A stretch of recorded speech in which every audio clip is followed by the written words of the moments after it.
evening, good afternoon, good morning, depending on the time and location when you are watching this video, right? We're going to do a quick analysis on derivative synthetic indices. Currently, I'm looking at the instrument volatility trend index, right, using the 24-hour chart or the daily time frame.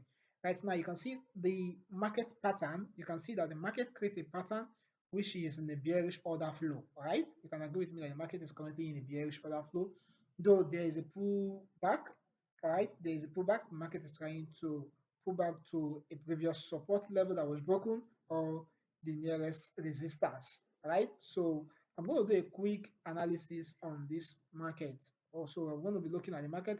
I'm going to be doing a quick analysis on this market, and at the end of the day, you let me know your thoughts, right? So now I looking at this market, and I'm saying this as a pullback upward, but my take for this market is that since the market has broken this recent low on the 24-hour time chart, I'm expecting the market to continue the bearish move, right? So what I'm saying here is I'm expecting the market to continue the bearish momentum after the retest or retracement is done, right? So I'm going to switch to the 4 hour time frame. Now, if you go to your 4 hour time frame, you will see very clear, right? Okay, now you can see that here um there was a recent support level or low that was broken downward, and that is the you can see it here, and then the market now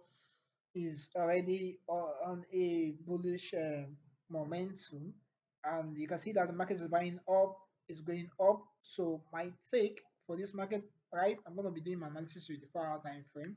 So my take on this market is since the market structure or the bearish structure is still intact, there is no break of market structure yet, there is no change of character yet, or whatever. So you can see from the 4 hour time chart that this is still in what a bearish order flow, right? So we have this.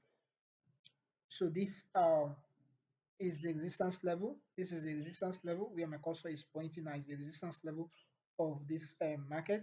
This is the resistance level I'm looking at that this price will trade into.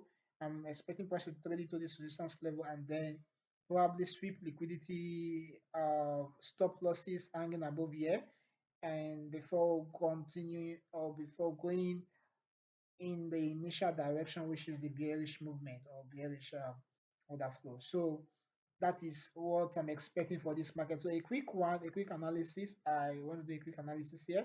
So if you look at this market, this is the resistance level. Above the resistance level, you can see this resistance level is also called or is also known as your external um, external range liquidity. And then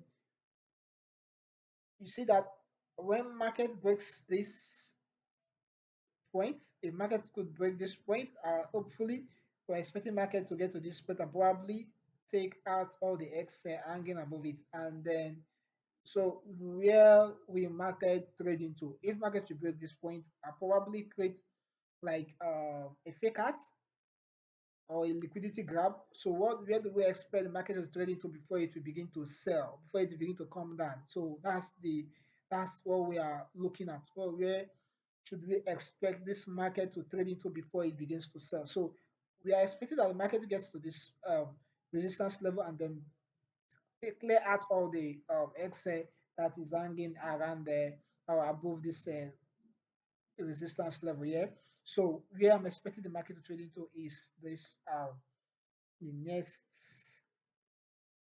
FVG, right, which is the internal range liquidity. All right, so this is where I'm expecting the market to trade into. Look, this is my FVG. So here's my FVG now. I'm going to mark at my that's a fair value gap. The fair value gap is a space created by three different candles, right? So the first candle, which happens to be bearish, you can see the wick of the first candle, which is also known as the low of this bearish candle. did not intersect. Look at this is the middle candle, which is the second candle. This is the third candle, which is a bullish candle. So you can see that the low or the high of this bullish candle did not intersect with the low of the bearish candle, which is the first candle. Yes, so that is where I'm expecting the market to trade into. That's where I'm expecting price to trade into before going down, before continuing with the actual direction or the other flow of the market. So I'm expecting the market to sweep liquidity up above to this point and then sell down. So this is what we are going to do, right? So we get our short tools. So here's our short tools. Here we have short tools here.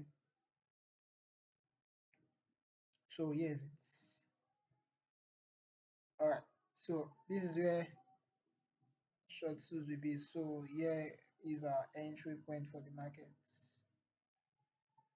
This is where we look for our entry. So another way to spot a good entry, so you don't miss out from this good from a good trade, is you look out for a order block, right? Order block is simply for a bearish order block is simply the last up closed candle before the price started moving down from a key zone, from a key resistance level, or from a key uh, um, or from a key demand zone, right? So I mean supply zone, right? So this is what we are expecting the market to do. So I expect the market to trade into this point and then the sell continues. So let me get my rectangle quickly. So this is where we look for our entry. This is where we look for our entry. This is where we look for our entry. Yes. This is where we look for our entry. All right. So this is where we look for our entry. Okay. So let's see now. This is where we look for our entry. Like I said, this market is not not expecting this market to play out right now. So we give it a time because this is a 4 hour time um, chart analysis. So we give the time like 8 to 24 hours. Look at the market and wait for it to play out, right? So how do we know? How do we get into the market? So once we see that the price has got into our entry point, we then switch to a lower time frame like the 15 minutes time chart, the 15 minutes time frame, and 30 minutes time frame, and possibly look for a market structure shifts, right? So price is still going up, right? So price has not gotten to that point yet. So once price get there, so we're expecting price to get into this point here and give us a sell sign. Then we take it down. So whatever buy, whatever sell sign you're seeing, or whatever sell sign you're seeing at this point may be a fixed sell. The sell may not, it may just be to trap in sellers, to trap in people that are going short. So you just have to be careful. Whatever sell sign you'll be seeing at this point is a fixed sell, just to trap in sellers, right? So what we are expecting this market to do from the movement we are seeing, we're expecting the market to get to this point here, our entry point, and give us a sell sign that will follow it downward. Okay, so this is a 30 minutes time frame. This is 30 minutes time frame. So we are expecting that when the market gets there,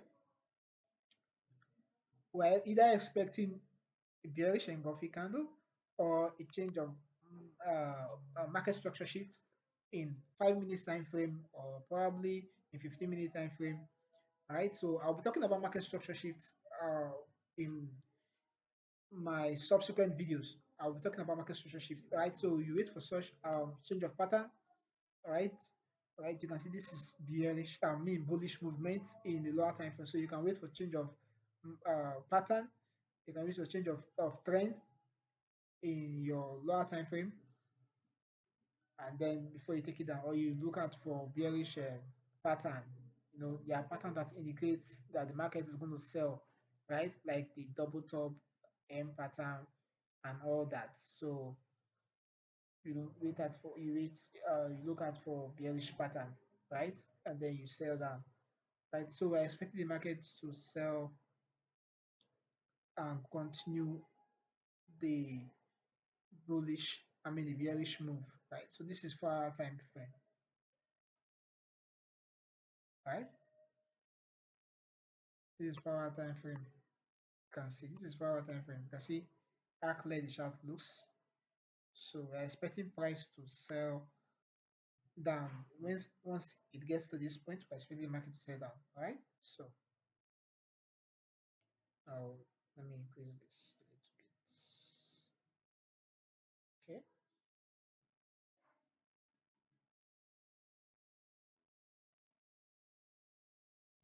all right.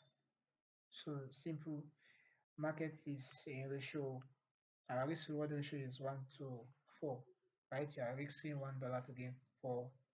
Whatever you are risking, you just multiply by the factor of 4, right? Whatever you are risking, you just multiply by the factor of 4 to know what you are going to uh, gain at the end of the day. To know the profit you are going to make at the end of the day. So this is